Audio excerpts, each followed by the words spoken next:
안녕하세요. 오늘은 짐크레이머의 테슬라에 관한 뉴스를 볼 텐데요. 보시죠.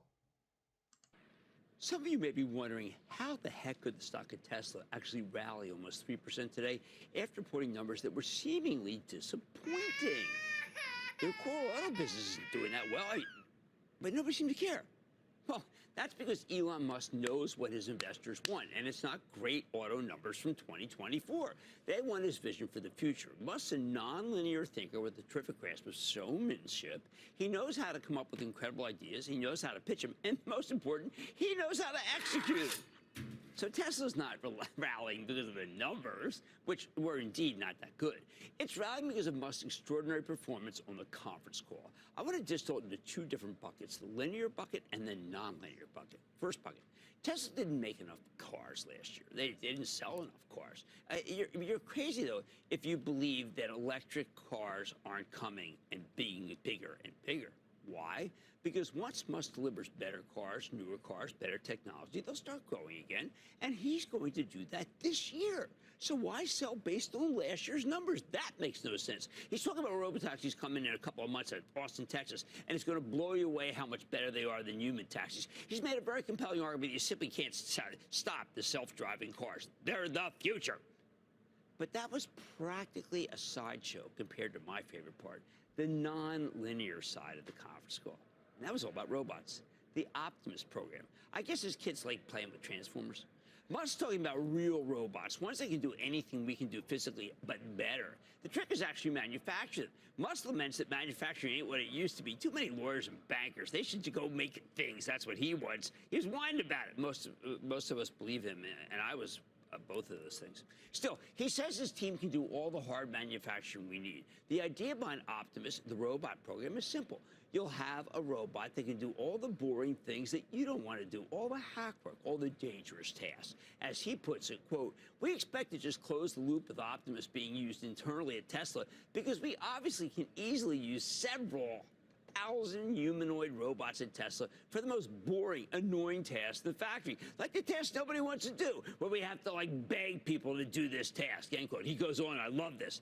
It's like the robot is totally happy to do the boring, dangerous, repetitive tasks that no humans want to do. Musk says he'll make 1 million of these things with a cost to manufacture at less than $20,000 per unit. Now, by the way, it's always been something that Jensen Huang has predicted, and it looks like Musk will do it. At the very least, he's made a strong argument that he'll be the one to get it done. Remember, this technology doesn't have to stop at the factory floor. We all have plenty of things we don't want to do. Imagine having a robot to do your chores. Could it load the dishwasher? I'm always getting yelled at about the dishwasher because I'm terrible at it. It could be a marriage saver. Only the small-minded regulators could get in his way, especially when talking about robo-taxis and self-driving. But Musk tells us not to worry. The tipping point is almost at hand. It's simple. When we know for a fact that autonomous cars are much safer than humans, something he says will be obvious in a short period of time, then we'll all go autonomous. If any other CEO in America tried to pull off what he did last night, reporting a not-so-hard quarter and then trying to dazzle shareholders with a brilliant vision of the future, they'd all be laughed out of the industry. But Musk has such an incredible track record that when he says this stuff, people believe him, and I don't blame them. I believe him, too. He's made his investors so much money over the years. How can he not deserve the benefit of the doubt? Even if you hate Musk's recent move into politics, you can't deny that he's an incredible moneymaker. Why bet against him when you got Tesla so you can bet with him? I like to say, as always, a bull market summer. I promise I'll find it just for you right here in Mad Money. I'm Jim Cramer. See you tomorrow. 자, 이번에는 진 몬스터의 테슬라 어닝에 대한 이야기를 들어보도록 하겠습니다. 들어보시죠. Great to have you with us. Hi. Let's start off at Tesla, because that's sort of where we left off before with the traders here on the desk. What do you make of this quarter? It's a little head-scratching in terms of the reaction in the after hours, given the quality of the print. Yeah, this was, Melissa. I was shocked to see the stock up. I mean, this was messy. I think, Guy, what did you say? This is a cult stock? Ultimately, I think that the numbers were pretty choppy, and it's just hard to see why it's up right now. I think it's basically confirmation that people think that this is more to go. What do you want to hear from Microsoft? It's all about CapEx. And Zuckerberg said it related to Microsoft. It's all about CapEx. But I want to highlight probably the most important point from these earnings calls so far. Zuckerberg's comments that they're going to spend hundreds of billions on CapEx. I mean, that's really reassuring. That's what we're looking to hear from Microsoft, how much they're spending on CapEx. 자, 오늘 테슬라 주가는 오를까요? 한번 Lower right now, 보도록 하죠. reversing some of those earlier gains that we saw with the stock off just about 0.6%. This coming after the company came up a bit short in its earnings call last night and earnings results last night. They missed the street's expectations of both earnings and sales for the fourth quarter. Its automotive revenue falling 8% from a year ago. Tesla blaming lower selling prices across its lineup for that drop. Joining us now to break it all down, we want to bring in George Gianarikas. He is Canaccord Genetity's managing director. George, it's great to have you here. So my first question, what I wanted to ask you was why we weren't seeing more of a trade here in terms of the fundamental story when it comes to Tesla. Because after we got these results last night and very much this morning here in earlier action ahead of the bell, we actually saw the stock rising. Now we're seeing a bit of a pullback. How much do fundamentals matter to that stock price reaction that we're getting? Well, look, on the call, and we agree with him, Elon Musk was incredibly optimistic about the future of autonomy and the future of robotics. All very good generational growth opportunities. However, objectively, we weren't that excited about the results, and some of the near-term commentary left us, less than nourished. I mean, first, they basically didn't commit to their 20 to 30% growth guidance for 2025. They did say they would grow, but that was a number that Elon Musk gave on the previous call. They missed their 2024 delivery guidance, which we knew about a month ago. Their margins were pretty weak.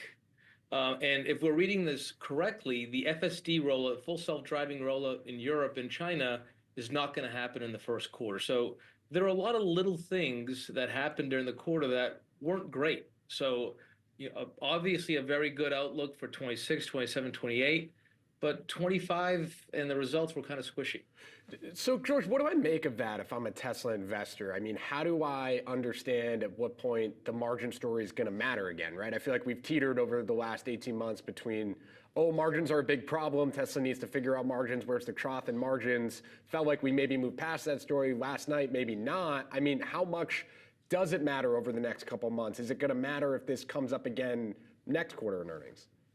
Look, we have a couple of catalysts this year that are still out there. Number one, we should get some additional vehicles. The new Model Y, apparently orders are very, very good, and it's a beautiful car.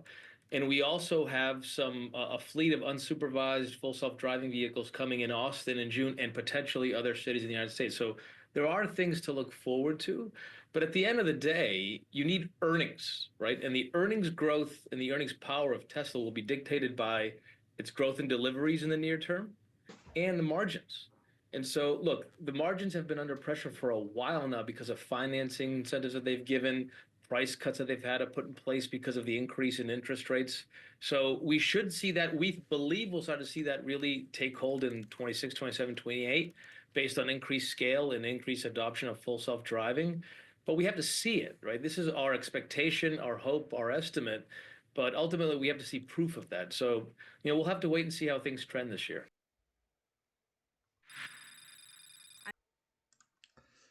자, 마지막으로 최근 서울 강남에는 자율주행 지구까지 생겼습니다. 앞으로 자율주행의 채택이 더욱더 가속화될 것 같은데요. 같이 한번 지켜보시죠.